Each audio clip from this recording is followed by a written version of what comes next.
Hello everybody, it's me Jenny again, and today I am outside taking advantage of this beautiful weather. I'm so pleased that spring is finally here, but because I am outside I'm not sure how the audio quality is going to be on this particular video.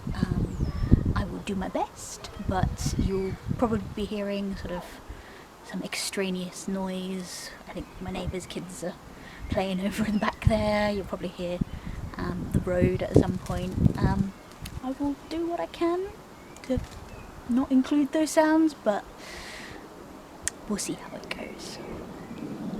So today I would like to answer some questions that the Pagan Perspective channel asked way back. I think it was in like January. They did a week of videos asking their audience questions. Now, for anybody who doesn't know, the Pagan Perspective is a really cool channel on YouTube that is a collaborative channel. So it is a group of pagans from all different traditions, backgrounds, walks of life, and they all answer the same question every week. So every week they'll have a question that they all answer from their different perspectives. So it's the different pagan perspectives, and I think it is a fantastic channel. I really enjoy it. I've been watching it for years, and I would recommend it to anyone who's looking into paganism or wants to learn more or has a particular question. Go there, search through their videos. They've been going, I think that they've been going for 10 years now, which is a really long time. So they've got a huge amount of information and resources for anyone to use, and they're all very, very good. So I highly recommend those. So back in January, they did a week of the hosts. Instead of them answering questions that had been sent to the channel, they were asking their audience questions. So I thought I would answer a few of those here today. So I'm going to start off with the questions that Cara from CuteWitch772, that's her personal channel, she is one of the founding members of Pagan Perspective. And her questions were, she had 5 questions, I've got them written down here so I'll be looking down. What is your favourite thing to study in your spiritual or religious path? What is your favourite thing about where you live? Do you game or do you play any kind of games?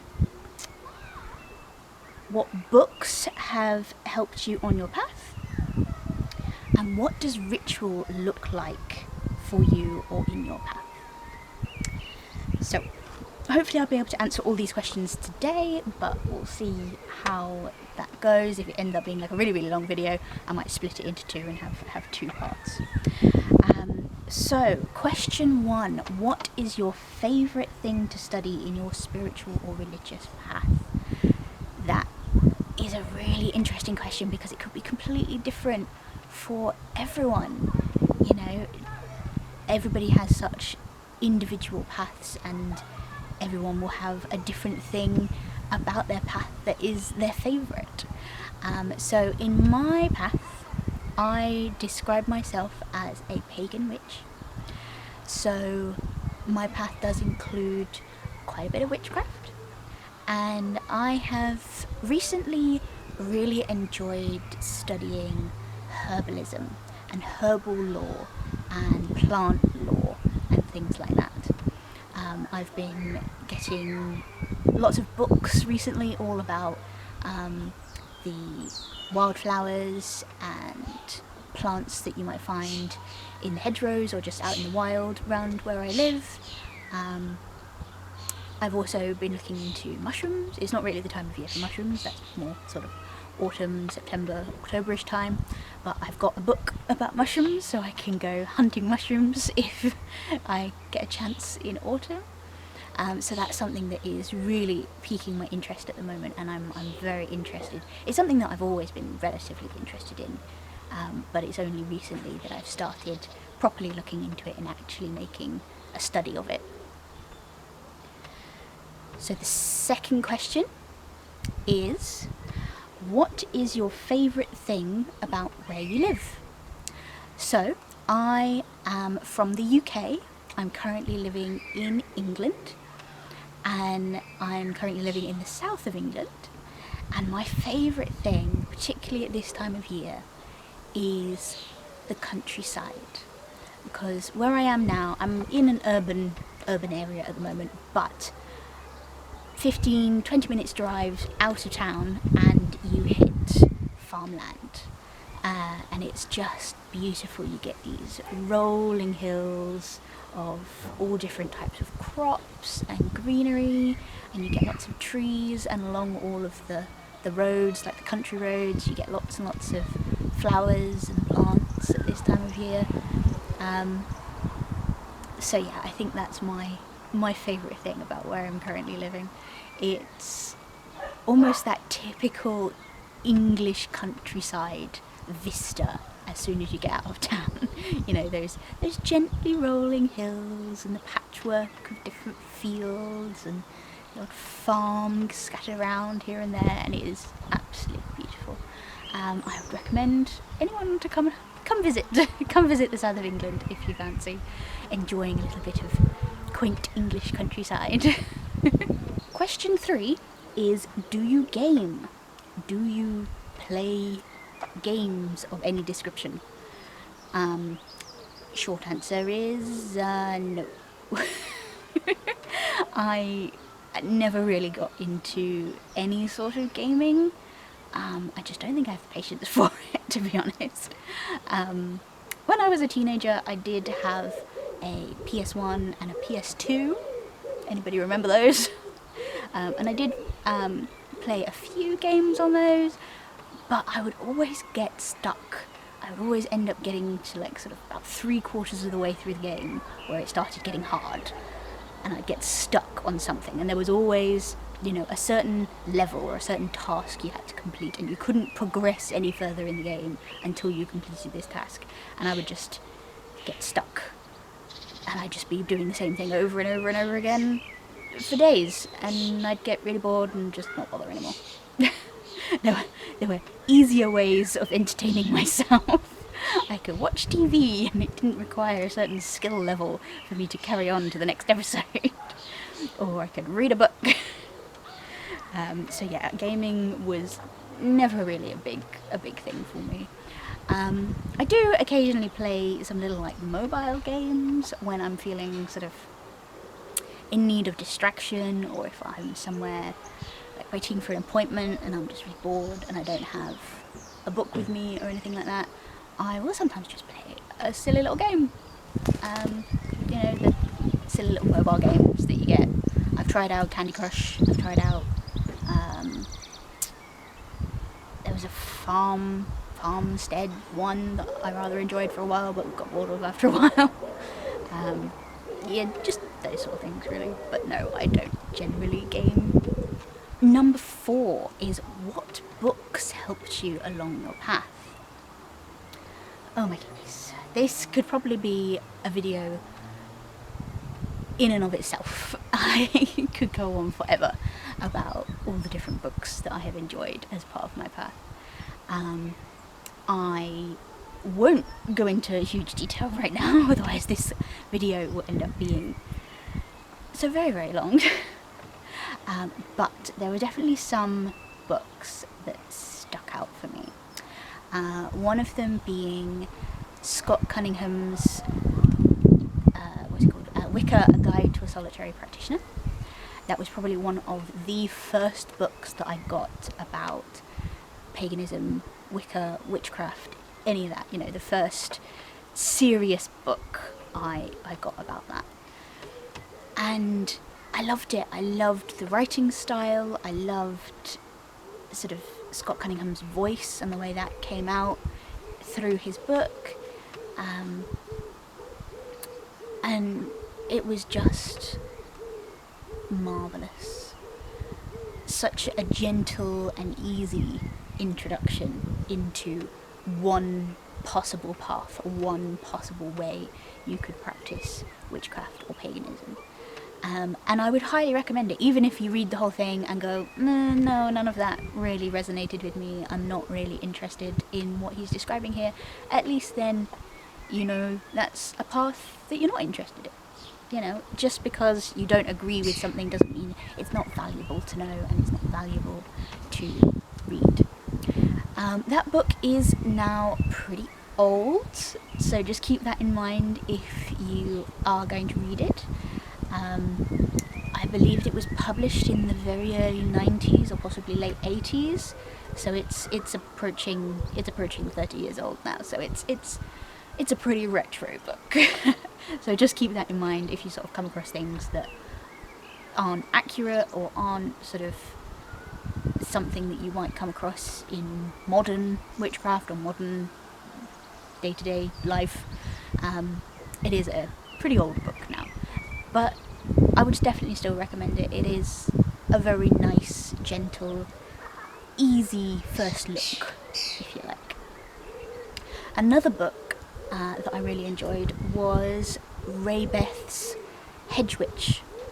Now that one's even older. I think that one was published in the 70s or like early 80s, and it was actually a collection of letters between Beth and some of her students. So she sort of did a kind of long distance correspondence type course with a couple of interested people, people who were interested in witchcraft. And it's a very different look at witchcraft to Scott Cunningham's, but again, it was a very useful book for me. It was an entirely new perspective on it, and I was sort of looking through it and sort of seeing things that were similar to my path and seeing things that weren't and were completely new to me. So I was really enjoying it. I really enjoyed that one. I'd very much recommend that. But again, remember, it is very old. That one's probably approaching 40 years old. So keep that in mind if you are going to read it. And the last book I'm going to mention is one that I've read relatively recently. I think I started reading it last year. And I can't actually remember who it's by. I will put the author's name in the description, but I can't think of it off the top of my head right now. It's The View Through the Medicine Wheel, and it's looking into shamanism and shamanic practices and how that can be used and learnt in the modern day-to-day life that many of us lead now. And that's something that is very relevant to my path right now. I'm very interested in that sort of shamanic side of things. So yes, that's the last book that I think is probably the most influential. And finally, the last question is, what does ritual look like for you, or what does it look like in your path? And again, I thought this was like a really interesting question, and it'd be fantastic to sort of see lots of people answer it, because it will be so different for everyone. For me, ritual looks very different depending on where I am, what time of year it is, what time of month it is, or even what time of day it is. I have kind of little daily rituals that I do. I have malas that I sit and meditate with. Not every day. I want to do it every day, but I haven't quite managed to get to every day yet. So that's something that I am building up in my practice. I usually wear one of my wrist malas, but I recently had a shower and I haven't put it back on yet. It's a fantastic meditative tool or aid to meditation, and I would highly recommend, if you do struggle to focus when you're meditating, getting some prayer beads or getting a mala to help you focus your mind and your energy on what you're wanting. Another thing I use almost daily are natural soaps and body washes and things like that, or even sort of hair care products. I try and use sort of the more natural things. So at the moment I've got some fantastic soap that is rosemary, seaweed and comfrey, and it is fantastic. It's very very moisturising and smells incredible. I also use coconut oil on my hair and on my skin. It's got fantastic sort of moisturising qualities to it, and it's just glorious. And I find it works better. I've got very sensitive skin, so I do have to be careful with what I put on it, and I often react to an awful lot of sort of store-bought moisturisers that come in a tub or come in a tube. So I prefer to use something that is much more simple, and the best thing I found so far is coconut oil. Just a teeny tiny amount on my fingers, over my face, over my body. Gives me that lovely moisturised feeling without causing my skin to sort of flare up and react. So that's another sort of little daily, weekly ritual that I do. Whereas if I'm talking about sort of formal ritual, as it were, that's not something I do hugely regularly, just because my life right now is not particularly conducive to letting me have that time and have that space to set out myself and set out my tools and do a full ritual every time I want to. I would preferably like to be able to do something like that for each of the Sabbats, and I would preferably like to do something along those lines for each of the full moons. But life doesn't always go that way. For the Sabbats, I do try and find a public ritual that is happening, and do try and get involved with something like that. So this past Sabbat was Beltane, and I managed to go to 2 different Beltane rituals. One was actually on the evening of Beltane, which was glorious. It was out in the woods with a group of pagans who I had met over Facebook, and we had sort of connected, and it was a convenient place for me to go. It wasn't too far to drive, and it wasn't going to be on too late, so I was able to do that. And I do love gathering in community, and with these public rituals, they're always so different.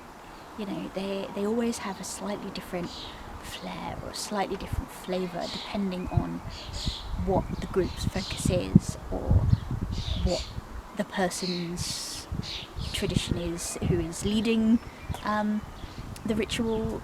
You know, a high priestess, a druid. I had one that was led by a Norse group once, and it was all really, really, really interesting. So this one was just a witches group, and it was led by a lady who identified as a druid witch. So she described her path as practicing druidcraft, so halfway between druidry and witchcraft. So it was really interesting to see how she had blended those traditions and those paths. The other one that I managed to go to was a druid ceremony again. It was with the local druid group, and it was out at a henge, a local henge, which I think is just fantastic. It was one of these earthworks that I didn't know existed until I found the Facebook event for it, and I found it on there, and I was like, oh my goodness, how come I've never been to this henge before? It's really close. How did I not know about this? Because there are sort of ancient earthworks and henges and stone circles and things all over the UK. They're everywhere. It's sort of, you know, every county, probably nearly every town will have some sort of ancient earthwork or ancient something around that you can go to and visit and use for ceremony. So this was a really cool ritual led by a Druid group, and there were lots of people there who were part of the Druid Grove, and then lots of people who were just there for the ritual, like myself and my partner. And I really enjoyed that one. It had a little bit of sort of sacred theatre in it. They played out the story of the Green Man with the Oak King and the Holly King, and they crowned the May Queen, and it was a fantastic afternoon. I really enjoyed it. So hopefully I'll be able to do something with them again. So ritual looks very different depending on where I am in my life, or what I'm doing, or how time is going. One of my little tiny rituals that I do every full moon, even though I can't always do a full ritual sitting down and giving it the proper time that I would like, I do always make just a few moments to look out the window or go outside and look at the moon, and just take literally just 5 minutes, if that, just a few minutes to see the moon and just enjoy the darkness and enjoy the light of the moon, and just have that peaceful pause to honour that time of the month. And that's something that's really important to me, and it's something that I do no matter what, really. I always manage to do at least a sort of a little hello to the full moon. So those were Cara's questions. I hope you enjoyed this. It's a little bit sort of almost like a get to know you, because I haven't really done a get to know you properly on this channel yet. I must get around to that. I will do that at some point. I get too excited. I just want to, dive right in there and do all the videos, and you'll figure out who I am later. So thank you very much for watching. I hope you enjoyed this video, and I will see you again next week. Blessed be.